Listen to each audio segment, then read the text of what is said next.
हरियाणा के मुख्यमंत्री नायब सिंह सैनी अलवर के तिजारा दौरे पर रहे। स्टार प्रचारकों में शामिल तिजारा विधायक महंत बालकनाथ योगी से फोर्स इंडिया की खास बातचीत। चुनाव प्रचार परवान पर है और अब दूसरे राज्यों के नेता भी राजस्थान का रुख कर रहे हैं। अलवर में आज हरियाणा के मुख्यमंत्री प्रचार करेंगे। 3 स्थानों पर अलग अलग सभाएं होंगी। पहली सभा तिजारा में होगी, जिसकी पूरी जिम्मेदारी तिजारा विधायक और पूर्व सांसद महंत बालकनाथ योगी संभाल रहे हैं। महंत बालकनाथ योगी राजस्थान में स्टार प्रचारकों की सूची में भी हैं और हमारे साथ हैं। सर, सबसे पहले तो तिजारा की बात करते हैं। क्या माहौल किस तरह आपको नज़र आता है? आज हरियाणा के सीएम जो हैं उनको यहाँ पर बुलाया गया है। देखिए, तिजारा का बहुत अच्छा माहौल है। विपक्ष के लोगों के पास कोई बात नहीं है और विपक्ष के लोग हमारे ही कार्यकर्ताओं पे झूठे आरोप लगाकर, झूठी बातें कर कर लोगों को बरगलाने की कोशिश करते हैं कि वो ऐसा है, वो वैसा है, ये वैसा है। मुद्दे की बात नहीं, कोई विज़न नहीं, कोई आने वाले समय पर आप क्या कर सकते हैं इसके बारे में कोई जनता के सामने कोई रूपरेखा नहीं।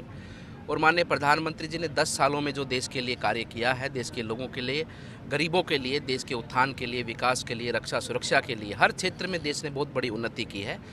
और आज जन जन, बच्चे से लेकर बुजुर्ग तक मोदीमय है।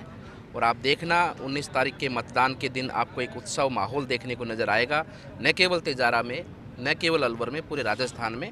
और सुनामी है और बहुत ही अच्छे से भारतीय जनता पार्टी के हमारे कैंडिडेट माननीय भूपेंद्र जी या राजस्थान की 25 सीटों पर जो भी हमारे प्रत्याशी हैं, माननीय मोदी जी के कुशल नेतृत्व के माध्यम से बहुत अच्छी विजय होने वाली है। आपका चुनाव था विधानसभा का और अब ये चुनाव है, बहुत समय नहीं हुआ, कुछ महीने हुए हैं। किस तरह अलग नज़र आता है आपको? देखिए, चुनाव जितना बड़ा होता है उतना उसका शुरू बड़ा हो जाता है, उसके मुद्दे बड़े होते हैं, उसका लोगों की सोच भी अलग होती है। वो चुनाव विधानसभा का चुनाव था, उसका विषय अलग था। अब लोकसभा का चुनाव है। अब देश को देखता है, देश की उन्नति को देखता है, देश का भविष्य देखता है। उस समय पर लोग अपने विधानसभा और विधानसभा के साथ में अपने प्रदेश को देखें, तो उसमें भी बहुत अच्छा निर्णय रहा और लोगों ने बहुत दिल से, मन से मेहनत की और जिसका परिणाम हुआ कि तिजारा की सीट हमने जीती है। और लोकसभा की जीत तो बहुत बड़ी जीत होने वाली है, क्योंकि पिछले 19 के चुनाव में भी जाएंगे तो उस समय अलवर ज़िले के अंदर 2 बीजेपी की सीट आई थी केवल, और निर्दलीय भी काफ़ी थे अलवर के अंदर। लेकिन फिर भी उसके बाद में चौंकाने वाले परिणाम आपको जब परिणाम आया लोकसभा का तो देखने को मिला। तो उससे भी बढ़कर मुझे लगता है कि इस बार परिणाम देखने को मिलेगा। आप स्टार प्रचारकों में हैं राजस्थान में, झुंझुनू और कई इलाकों में आपने सभाएं की हैं। आपको राजस्थान में कितनी सीटें नज़र आती हैं भाजपा की? भैया 25, अगर 26 कर सकते हो तो 26 कर दो। पर कांग्रेस कह रही है कि 50% से अबव तो वो जीत रहे हैं। देखो क्या कहेंगे बेचारे, और आप ये बताओ, चलो उनको क्या कहना चाहिए? कुछ तो कहेंगे ना, क्योंकि उनके पास कहने के लिए कुछ है ही नहीं। उनके नेता चुनाव से गायब हैं, कहाँ हैं पता नहीं। राहुल गांधी जी कहाँ घूम रहे हैं, क्या कर रहे हैं? तो उनको और कांग्रेस के लोगों को अभी कुछ नहीं दिखाई दे रहा। खाली उन लोगों को बस लोगों के बीच में जाने के लिए, कुछ ना कुछ बोलने के लिए, झूठी बातें, अर्गलन बातें करने का ही उनका काम रह गया, उसके अलावा कुछ नहीं। कौन से बड़े ऐसी चीज़ें हैं जिन पर चुनाव भी लड़ा जा रहा है? अलवर की बात करें तो कौन से बड़े मुद्दे होंगे जिनका हल हो जाएगा? क्योंकि विधानसभा चुनाव भी था, उस समय भी आपने कई सारी बातें की, अपराध को लेकर दूसरी बातें की।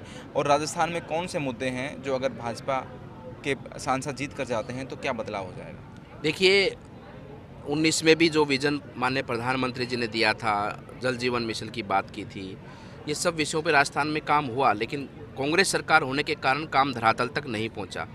और मैं मानता हूं कि 24 के चुनाव के बाद में, क्योंकि हमने जो काम या योजनाएं जो लेकर आए थे वो योजनाएं धरातल तक पहुंची हैं। राजस्थान में नहीं पहुंच पाई तो क्योंकि यहाँ वर्तमान में पीछे कांग्रेस की सरकार थी। वर्तमान में हमारी सरकार है, तो आपको मैं मानता हूँ कि आने वाले 6 महीने के अंदर अंदर आपको जल जीवन मिशन में बहुत अच्छा काम होता हुआ हमारे ज़िले में दिखेगा। उसके साथ साथ में हमारे क्षेत्र में जो ERCP के माध्यम से ड्रिंकिंग वाटर आना है, क्योंकि पीने के पानी की सबसे पहले तो बड़ी समस्या, उसके बाद में सिंचाई की बात है। पीने के पानी की ही अभी बहुत बड़ी गंभीर समस्या है, क्योंकि चाहे मुंडावर हो, बहरोड हो, अलवर शहर हो, राजगढ़ लक्ष्मणगढ़ हो और ग्रामीण का क्षेत्र हो, बहुत समस्या है। तो इन सब कामों पर आने वाले समय पर मैं मानता हूँ, जो हमारा एक व्यक्तिगत हमारी इच्छा थी, हमारी भावनाएं थी कि हमारे अलवर ज़िले के लिए काम होना चाहिए, और मुझे लगता है कि अब 24 के बाद में सब काम होंगे। और इन कामों के साथ साथ में जो माननीय प्रधानमंत्री जी ने देश को एक विज़न दिया है, क्योंकि सबसे बड़ी बात है, देश विकसित हो जाएगा, हमारा राष्ट्र एक विकसित राष्ट्र हो जाएगा होगा, तो उसके माध्यम से आप ये मानिए कि जब विकसित होगा तो विकसित का मतलब है कि एक एक परिवार विकसित होना, एक एक गांव विकसित होना, और उसी दिशा में देश आगे बढ़ चुका है। महंत बालकनाथ योगी राजस्थान में भाजपा के 25 सीटें जीतने का दावा करते हैं। वो पूर्वी राजस्थान में पानी का एक बड़ा मुद्दा है और महंत बालकनाथ योगी मानते हैं कि अलवर में पानी को लेकर काम होगा। राजस्थान भर में जल जीवन मिशन और ERCP के जो मुद्दे हैं वो निश्चित तौर पर हल हो जाएंगे और इसलिए लोग भाजपा के साथ आएंगे, ऐसा दावा है। Ashwini Yadav, first India news, Alwar.